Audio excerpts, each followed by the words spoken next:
touch Medicaid and that Americans would not lose their insurance. Here's what he said just 5 days ago. We're not changing Medicaid, and we're not changing Medicare, and we're not changing Social Security. And can you guarantee that your voters who supported the election, particularly working class voters, will not lose health insurance under this bill? Or they won't lose health insurance? The CBO found that nearly 8 million Americans will in fact lose their insurance coverage because of the changes this bill makes to Medicaid. So how do you reconcile that with what President Trump said?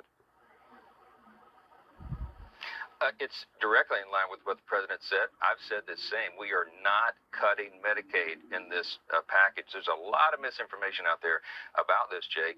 The numbers of Americans who are affected are those that are entwined in our work to eliminate fraud, waste, and abuse. And what do I mean by that? You got more than 1.4 million illegal aliens on Medicaid. Medicaid is not intended for non-U.S. citizens. It's intended for the most vulnerable populations of Americans, which is pregnant women and young single mothers, the disabled, the elderly.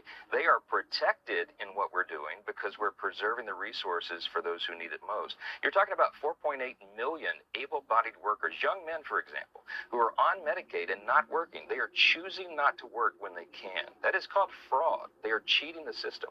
When you root out those kinds of abuses, you save the resources that are so desperately needed by the people who deserve it and need it